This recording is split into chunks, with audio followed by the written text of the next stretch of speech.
Hi friends, welcome to RS allrounder. இன்றைக்கி நம்மளோட YouTube சேனலில் ஒரு டிஃப்ரெண்டான ஸ்டைலில் சிக்கன் ஃப்ரை தாங்க செய்ய போகிறோம். Andhra style chicken fry. இது ரொம்பவே சிம்பிளான ரெசிபிங்க. மசாலாலாம் ஃப்ரெஷ்ஷாக அரைச்சி ஆட் பண்ணுறதுனால டேஸ்ட்டும் ஃப்ளேவரும் ரொம்ப சூப்பராக இருக்கும். பிகினர்ஸ் கூட இந்த ரெசிபியை தாராளமாக ட்ரை பண்ணலாங்க. அந்தளவுக்கு ரொம்பவே சிம்பிளான ரெசிபி, டேஸ்ட்டும் அந்தளவுக்கு ரொம்ப சூப்பராக இருக்கும். இப்போ வாங்க இந்த ரெசிபியை எப்படி செய்யலான்னு சொல்லிட்டு வீடியோக்குள்ளே போய் பார்க்கலாம். இந்த ரெசிபி பண்ணுறதுக்கு நான் இன்னைக்கு 1/2 கிலோ சிக்கன் எடுத்து நல்லா க்ளீன் பண்ணி வச்சுருக்கிறேன்.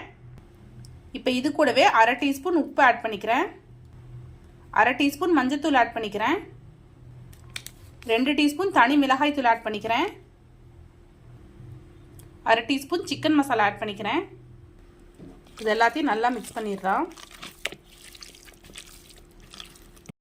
சிக்கனோட எல்லா சைடும் படுற மாதிரி நல்லா மிக்ஸ் பண்ணியாச்சு. இப்போ இது ஒரு 15 நிமிஷம் நல்லா ஊற வச்சு எடுத்துக்கலாம். அப்போ தான் மசாலா எல்லாம் சிக்கனுக்குள்ளே நல்லா இறங்கும். இப்போ இது ஒரு பக்கம் இருக்கட்டும். இதுக்கு தேவையான மசாலாலாம் ரெடி பண்ணிடலாம். ஒரு பேனில் ஆயில் எதுவும் ஆட் பண்ணிக்காமல் தேவையான பொருளாக நல்லா ட்ரை ரோஸ்ட் பண்ணிக்கலாம். பேன் நல்லா சூடாகட்டும். பேன் நல்லா சூடாயிருச்சு. இப்போ இது கூடவே 1/2 டீஸ்பூன் வர கொத்தமல்லி, 1 டீஸ்பூன் ஜீரகம், 1 டீஸ்பூன் சோம்பு, 1 டீஸ்பூன் மிளகு, 5 வரமிளகு ஆட் பண்ணியிருக்கேன். மிளகு அவங்களோட காரத்துக்கு ஏற்ப ஆட் பண்ணிக்கோங்க. ஒரு சின்ன துண்டு பட்டை, 2 கிராம்பு, 3 ஏலக்காய் ஆட் பண்ணிக்கிறேன். இப்போ இது கூடவே கொஞ்சமாக கருவேப்பிலை ஆட் பண்ணிக்கிறேன். இப்போ இது எல்லாத்தையுமே அடுப்பு மீடியம் ஃப்ளேமில் வச்சுக்கிட்டு நல்லா ட்ரை ரோஸ்ட் பண்ணிக்கலாம். நல்லா வாசனை வர வரைக்கும் நல்லா வறுத்து எடுத்துக்கோங்க. எல்லாத்தையும் நல்லா வறுத்து எடுத்தாச்சு. இப்போ இதை ஆற வச்சு நல்லா பவுடராக அரைச்சி எடுத்துக்கலாம். பாருங்கள், இந்த அளவுக்கு நல்லா அரைச்சி எடுத்தாச்சு. சிக்கனும் மசாலாவோடு சேர்ந்து ஒரு 1/4 மணி நேரம் நல்லா ஊறிடுச்சு. இப்போ வாங்க எப்படி செய்யலாம்னு சொல்லி பார்க்கலாம்.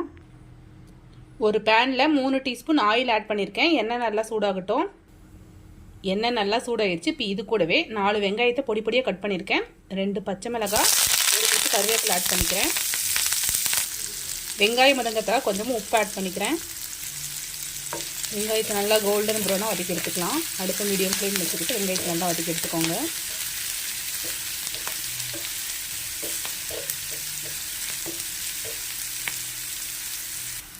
வெங்காயம் நல்லா வதங்கிடுச்சு. இப்போ இது கூடவே 1 டீஸ்பூன் இஞ்சி பூண்டு பேஸ்ட் ஆட் பண்ணிக்கிறேன். இஞ்சி பூண்டு பேஸ்ட்டோட ராஸ்மல் போகிற வரைக்கும் 1 நிமிஷம் நல்லா வதக்கிக்கலாம். இப்போ இது கூடவே மேரினேட் பண்ணி வச்சுருக்கிற சிக்கன் ஆட் பண்ணிடலாம்.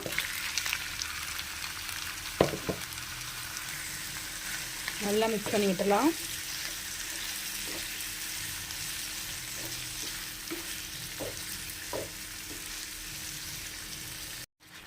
நல்லா மிக்ஸ் பண்ணியாச்சு. இப்போ அடுப்பு மீடியம் ஃப்ளேமில் வச்சுக்கிட்டு சிக்கனை ஒரு 5லேருந்து 10 நிமிஷம் நம்ம நல்லா வேக வச்சு எடுத்துக்கலாம். தண்ணி எதுவும் ஆட் பண்ணிக்க வேண்டாம், சிக்கன்லேருந்து விடுற தண்ணியே போதும். இப்போ சிக்கனை ஒரு 10 நிமிஷம் நல்லா வேக வச்சு எடுத்துக்கலாம். பாருங்கள், சிக்கன் நல்லா சூப்பராக குக் ஆகிக்கிட்டு இருக்கு. நான் தண்ணி எதுவுமே ஆட் பண்ணிக்கல, சிக்கன்லேருந்து விட்ட தண்ணி தான். ஆல்மோஸ்ட் சிக்கன் நல்லா குக் ஆகிருச்சு. இன்னும் 2 நிமிஷம் இருக்கட்டும். இப்போ இது கூடவே நம்ம அரைச்சி எடுத்துக்கிட்ட மசாலாவை ஆட் பண்ணிடலாம்.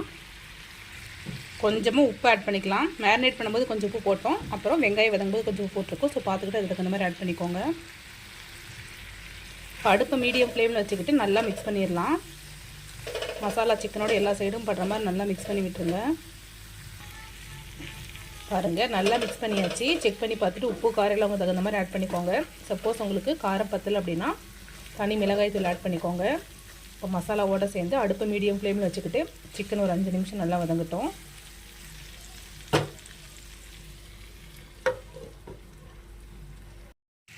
பாருங்கள், மசாலாவோடு சேர்ந்து சிக்கன் ஒரு 5 நிமிஷம் நல்லா குக் ஆகிடுச்சு. அவ்வளோதான் ஃப்ரெண்ட்ஸ், நம்மளோட ஆந்திரா ஸ்டைல் சிக்கன் ஃப்ரை சூப்பராக ரெடி ஆயிடுச்சு. டெக்ஸ்சரும் கலரும் பார்க்கும்போதே சாப்பிடணும் போல இருக்குதுங்க. டேஸ்ட்டாக அந்த அளவுக்கு சூப்பராக இருக்கும். ஸோ கண்டிப்பாக நீங்களும் ட்ரை பண்ணி பாருங்கள். எல்லாருமே நல்லா விரும்பி சாப்பிடுவாங்க. ட்ரை பண்ணி பார்த்துட்டு எப்படி இருக்குன்னு சொல்லிட்டு மறக்காமல் கமெண்ட்டில் சொல்லுங்கள். இது மாதிரி simple recipes and lunch box recipes videos நம்மளோட சேனலில் ரெகுலராக அப்லோட் பண்ணுவோம். இது மாதிரி வீடியோஸ் வேணும்னா நம்மளோட ஆர்எஸ் ஆல்ரவுண்டர் சேனல் மறக்காமல் சப்ஸ்கிரைப் பண்ணிக்கோங்க. இந்த வீடியோ உங்களுக்கு பிடிச்சிருந்தா லைக் பண்ணுங்கள், கமெண்ட் பண்ணுங்கள், மறக்காமல் உங்களோட ஃப்ரெண்ட்ஸ்க்கு ஷேர் பண்ணிக்கோங்க. தேங்க்யூ ஃப்ரெண்ட்ஸ், தேங்க்ஸ் ஃபார் வாட்சிங்.